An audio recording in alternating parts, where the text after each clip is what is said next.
Hello, this is Essie, the homeless woman. I'm back with another video. So today is Tuesday. I think it's 8 something at night. Um, I worked yesterday. Yesterday was a Labor Day. And I started working at 3 p.m. But I feel like I should have started later because it was kind of slow. And it didn't pick up until night. And so I'm like 10 something. I was tired, and that's when the rides started really rolling in, and I'm like, I'm kaput. I had took a break, and I ate, and I watched some videos on YouTube for a little bit, and then I went back to work. But if I had known it was gonna be not so busy yesterday, I would have started later than 3. I would have started like maybe 6 or 7, and then I could have worked more into the night. But I did say I was going to stop working at 11 p.m. But that's mainly for like Friday and Saturday night when the people be drinking and driving. But but yesterday was a holiday, so they probably been drinking and driving yesterday too. So I wanted to tell you guys about the book that I bought when I was at the women's retreat. It's by a lady named Sandy Frederick, For a Mother's Love. And you can buy this book on Amazon.com. And she said the book is about, she said, you know how some mothers, they try to hide the fact that they have a favorite child. But in this book, the mother don't hide it. So the one that's not the favorite is trying her best to get her mother's love. What would she do for her mother's love? So when she was saying this to me, I was like, damn, that sounds just like me, my mother, and my sister. Like I told y'all in another video, a previous video about the relationship between me and my mother, how I always felt left out. Like her and my mother and my sister. When I was a bus driver, and we all lived near each other. Me and my mother and my sister, we all had our own, my mother and my father had their house, and I had an apartment. My sister had an apartment, but we were all close. And they knew my day off. I had the same days off every week. They knew it.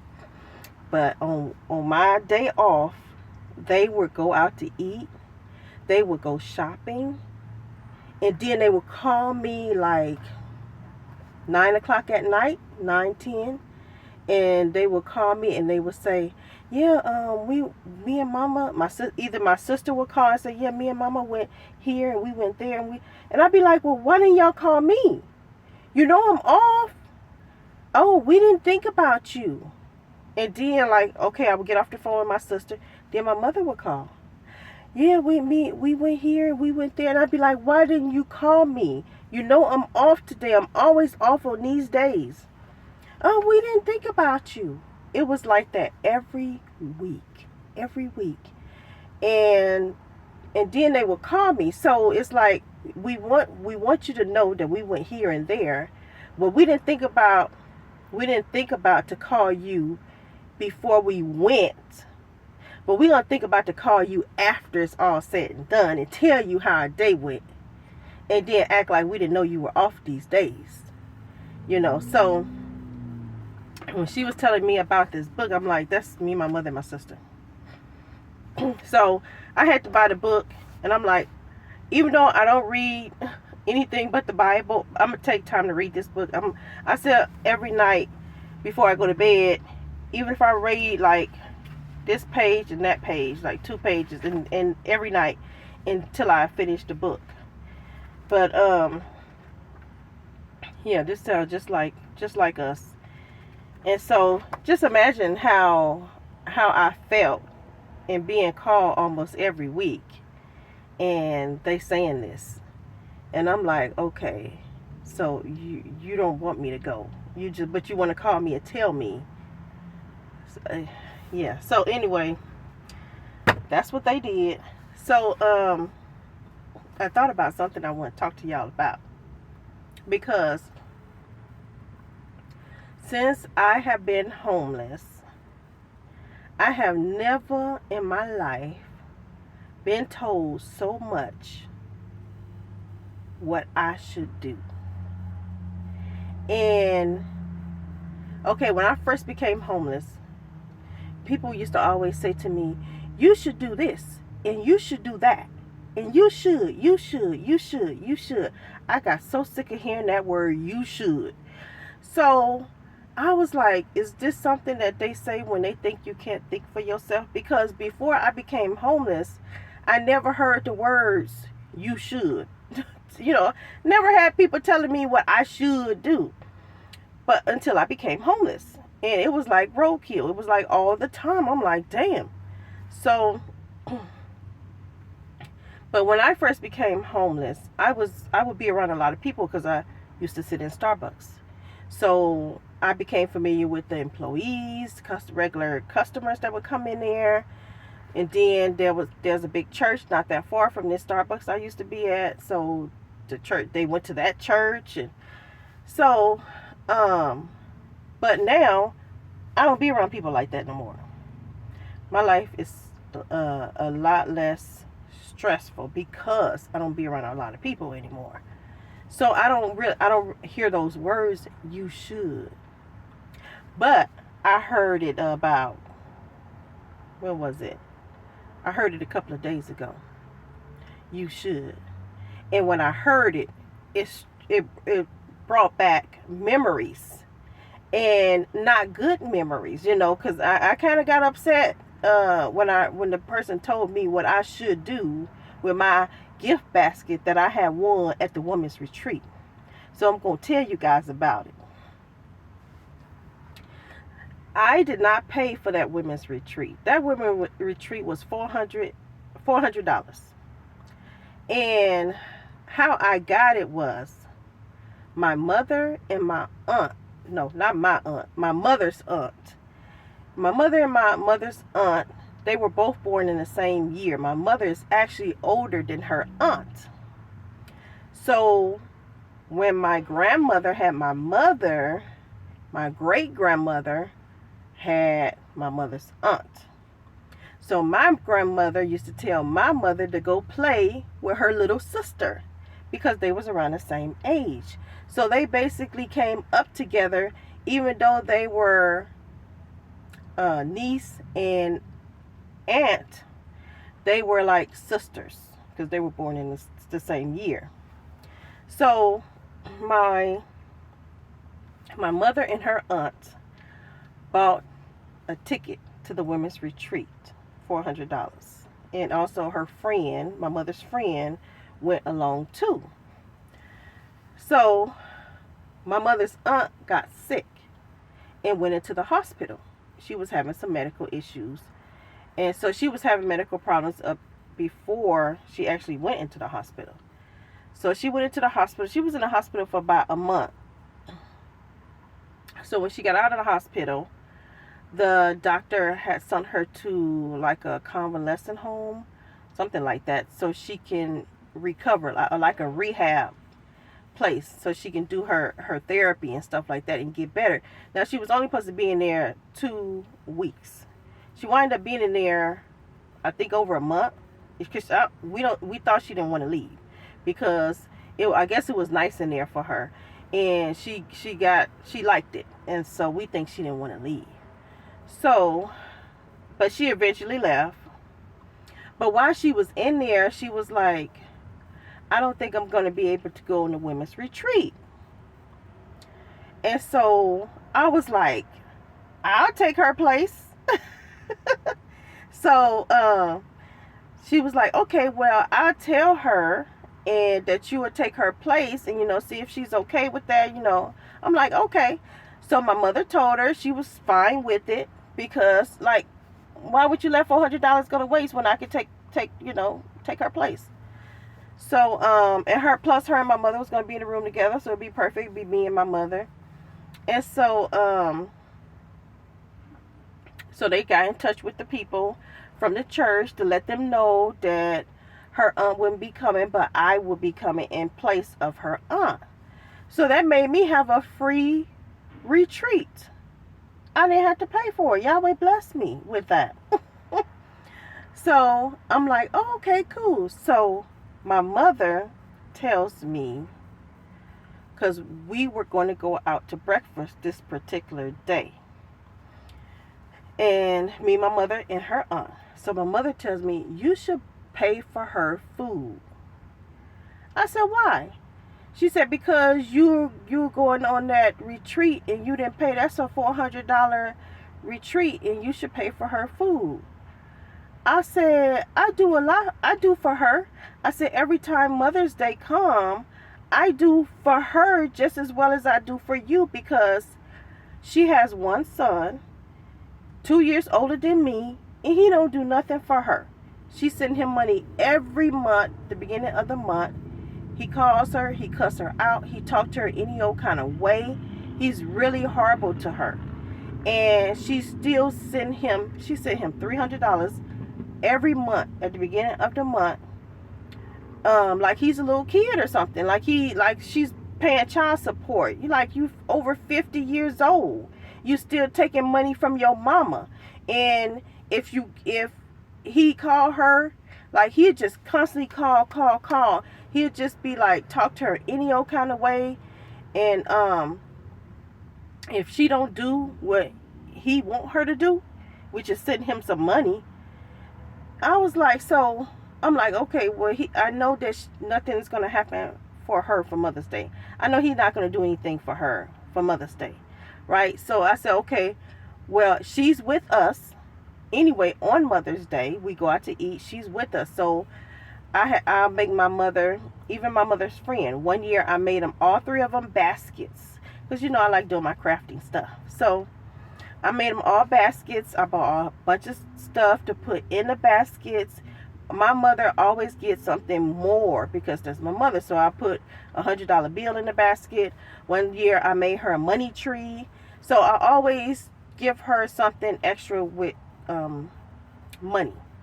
But I don't put money in the other two baskets. But they be having nice stuff in their baskets, because I know that, he's not going to do anything for her. And I don't be wanting her to feel bad, me giving my mother gifts and doing things for her and recognizing her on that day.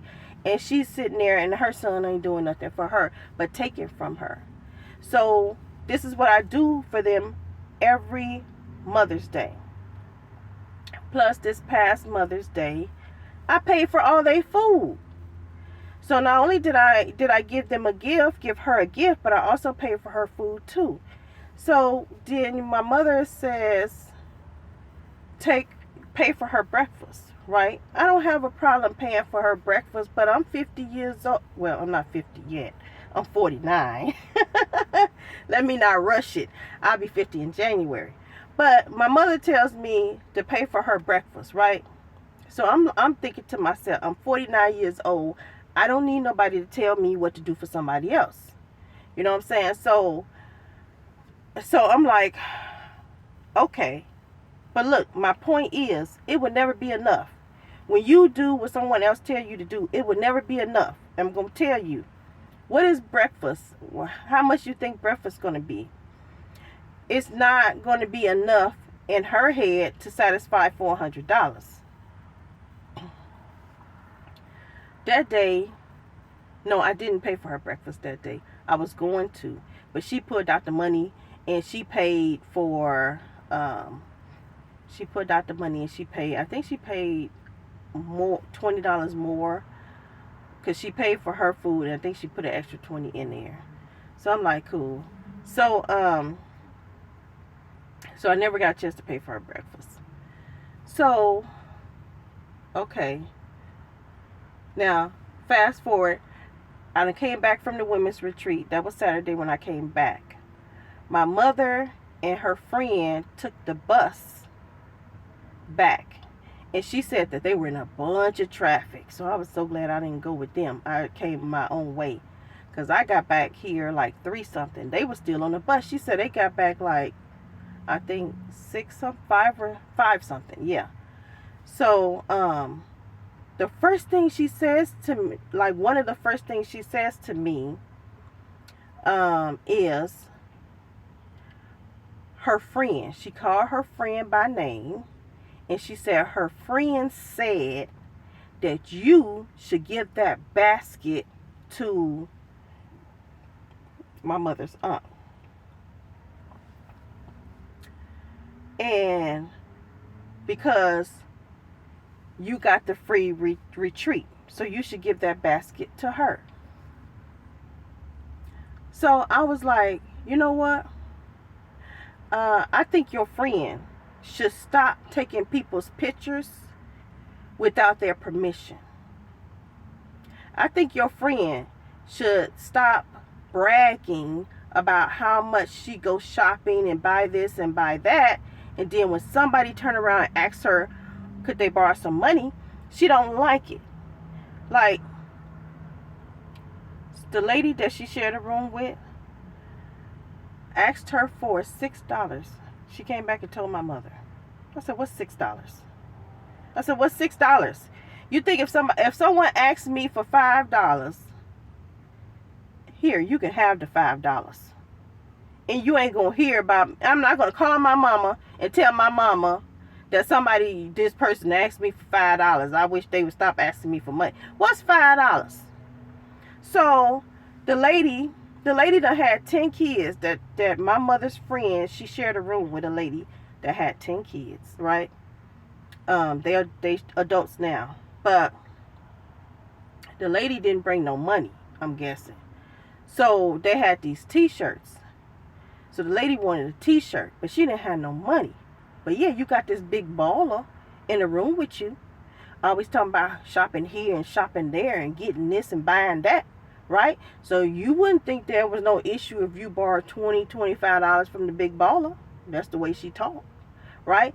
But no, she don't like it. She don't like nobody asking her for money. She's so tight with money, just tight with everything. All her possessions, she's very tight with it. So she go and she's telling my mother in another room how, yeah, she didn't bring no money and she asking me to borrow $20. I'm like, are you serious?